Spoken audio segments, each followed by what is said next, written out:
इस वीडियो में हम कार्ल रॉजर्स की पर्सनैलिटी थ्योरी के बारे में पढ़ेंगे। पहले हम इनके बारे में थोड़ा जान लेते हैं।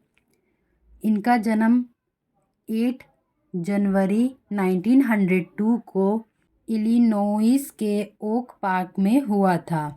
उन्होंने 1990 में विस्कॉन्सिन यूनिवर्सिटी के एग्रीकल्चर कॉलेज में एडमिशन लिया, जहां उन्होंने हिस्ट्री में अपनी डिग्री हासिल की और 1942 में ग्रेजुएट होने के बाद उन्होंने न्यूयॉर्क सिटी में यूनियन थियोलॉजिकल सेमिनार में भाग लिया और बाद में उन्होंने क्लिनिकल और एजुकेशनल साइकोलॉजी पर फोकस किया और उन्होंने अपना डॉक्टराल डिसर्टेशन बच्चों में पर्सनैलिटी एडजस्टमेंट के ऊपर बनाया था। 1930 के दौरान रॉजर्स ने चाइल्ड साइकोलॉजी में काम किया और 1940 में उन्होंने ओहियो स्टेट यूनिवर्सिटी में साइकोलॉजी के प्रोफेसर के रूप में काम किया और इसी समय में उन्होंने वो सारी थ्योरीज और मेथडोलॉजी डेवलप की जिनके लिए आज उन्हें जाना जाता है। 1945 में उन्होंने शिकागो यूनिवर्सिटी में साइकोलॉजी के प्रोफेसर के रूप में काम किया, जहां उन्होंने क्लाइंट सेंट्रेड थेरेपी डेवलप की। उन्होंने 1961 में और 1967 में 2 बुक्स लिखी जो थी on becoming a person and person to person, जिसने बहुत से लोगों को इन्फ्लुएंस किया। कार्ल रॉजर्स को ना केवल ह्यूमनिस्टिक्स के फाउंडर के रूप में जाना जाता है, बल्कि 20th सेंचुरी में यह मोस्ट इन्फ्लुएंस थेरेपिस्ट के रूप में भी जाने जाते थे।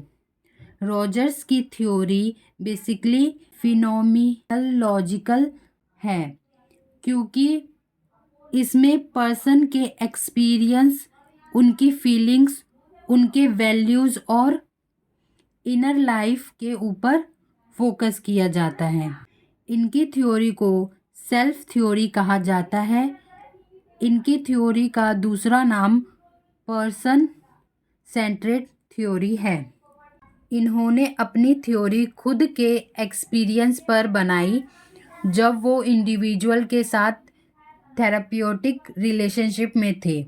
उन्होंने अपनी थ्योरी में 2 फंडामेंटल आइडियाज़ बताए हैं। पहला, उन्होंने हेल्दी डेवलपमेंट के बारे में बताया है कि पर्सन अपने आप को कैसे समझ सकता है और जो हेल्दी इंडिविजुअल होगा वो अपने सेल्फ के ऊपर फोकस करेगा और यह भी फोकस करेगा कि उसे क्या होना चाहिए, मीन्स क्या बनना चाहिए, आइडियल सेल्फ जो होता है ना कि हम किसकी तरह बनना चाहते हैं, उसके ऊपर भी ये फोकस करेगा। और सेकंड फंडामेंटल आइडिया था रॉजर्स की हेल्दी ग्रोथ की कंडीशंस और हेल्दी ग्रोथ को बढ़ावा देने में एक थेरेपिस्ट का क्या रोल होता है। ये मतलब कि हेल्दी ग्रोथ में एक थेरेपिस्ट का क्या रोल होता है और हेल्दी ग्रोथ के क्या कंडीशंस होते हैं, ये इनका सेकंड फंडामेंटल आइडिया था।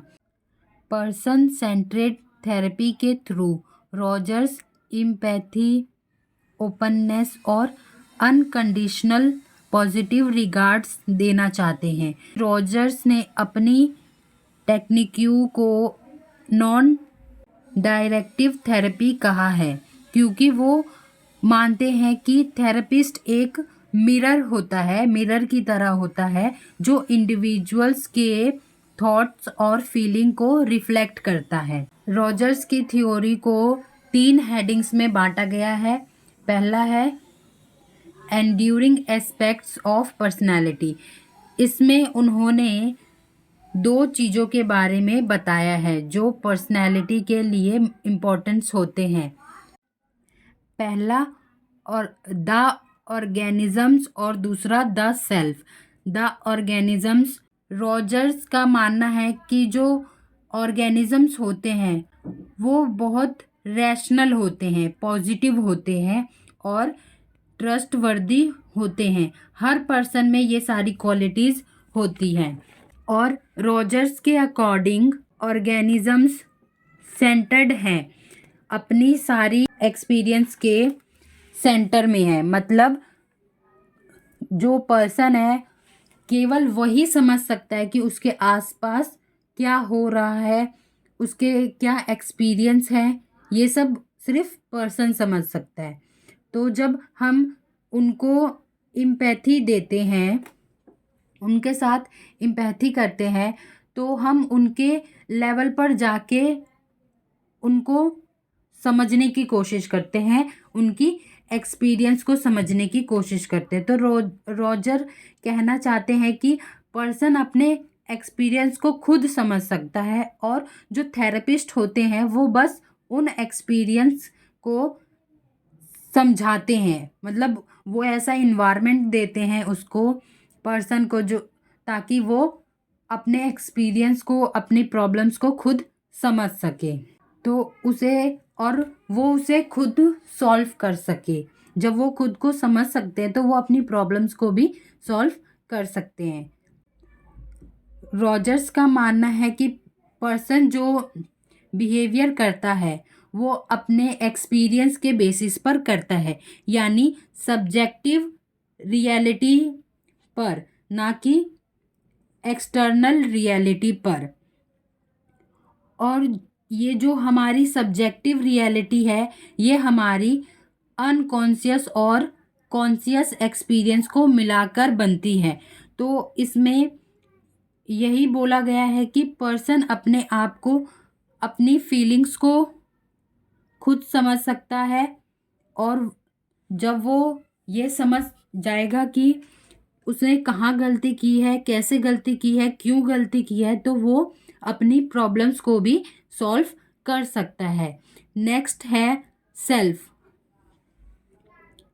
और यहाँ दो तरह के सेल्फ की बात की गई है, पहला रियल सेल्फ और दूसरा आइडियल सेल्फ। रॉजर ने सेल्फ या सेल्फ कॉन्सेप्ट की एक थ्योरी डेवलप की है जिसे सेल्फ थ्योरी ऑफ पर्सनैलिटी के नाम से भी जाना जाता है। रॉजर्स ने सेल्फ को ऑर्गेनाइज्ड, कंसिस्टेंट, कॉन्सेप्चुअल और गेस्टल के रूप में डिफाइन किया है। मतलब सेल्फ एक ऑर्गेनाइज्ड चीज़ है, इसमें सब चीज़ें ऑर्गेनाइज्ड होती हैं, और गेस्टल मतलब कि वो पर्सनैलिटी को एज अ होल देखते हैं, मतलब पूरा पर्सनैलिटी देखते हैं, उसको टुकड़ों में नहीं देखते।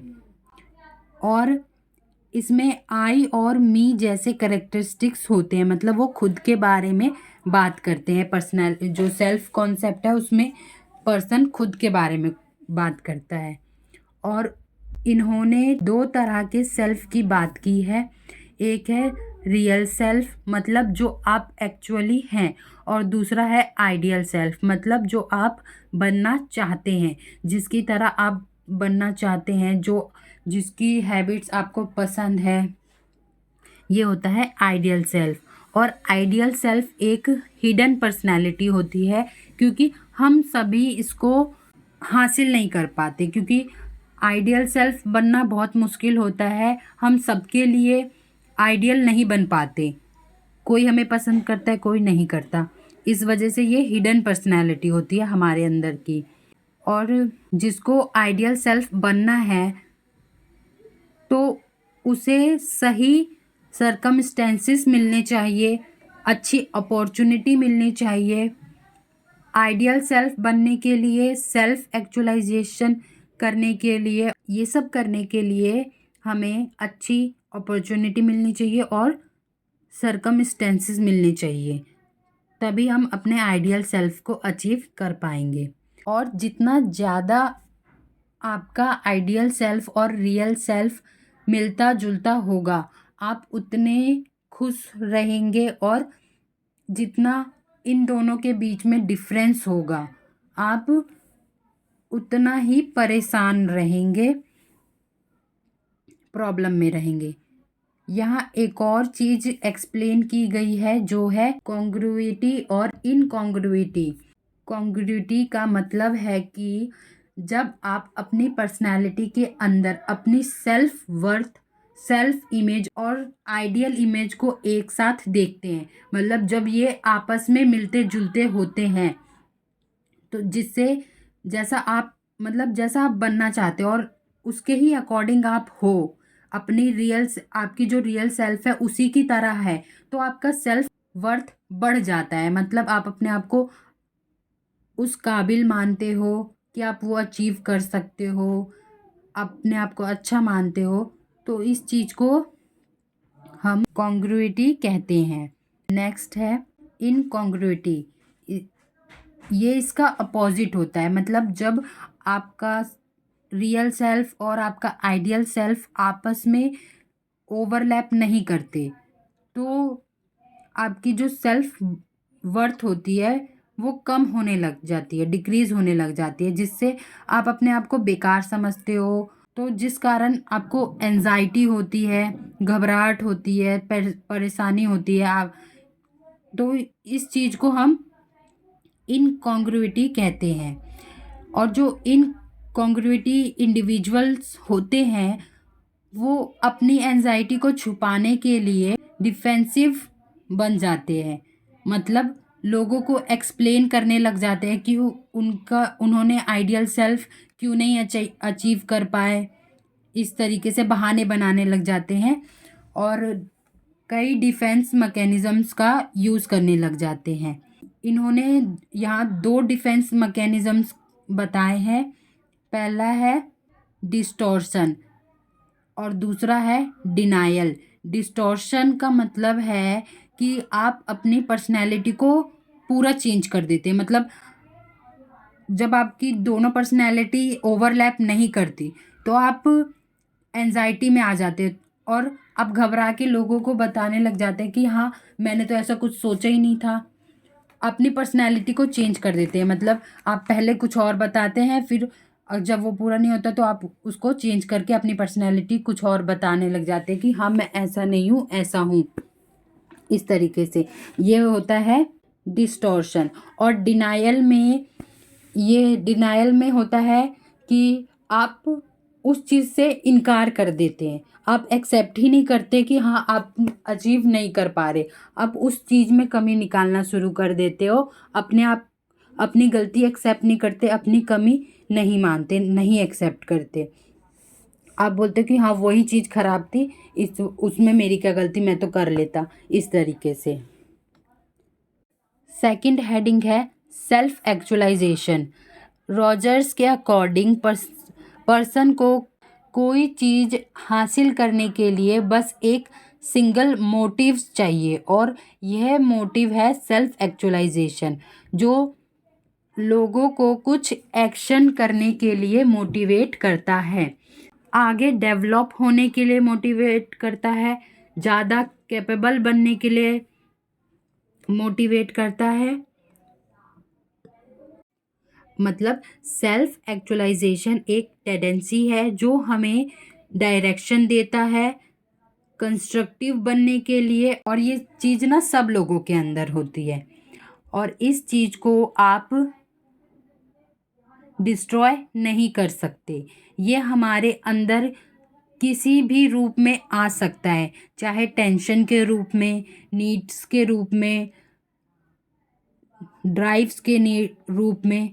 मतलब सेल्फ एक्चुअलाइजेशन हमें किसी भी रूप में आके मोटिवेट करता है कोई एक्शन करने के लिए। और रॉजर्स ने ये भी कहा है कि ये सिलेक्टिव होते हैं, मतलब हम हर चीज़ के लिए मोटिवेट नहीं होते, हम सिर्फ उसी चीज़ के लिए मोटिवेट होते हैं जो हमें पॉजिटिव बनाती है, जो हमारी नीड्स को फुलफिल करती है। और नेक्स्ट हेडिंग है डेवलपमेंट ऑफ सेल्फ।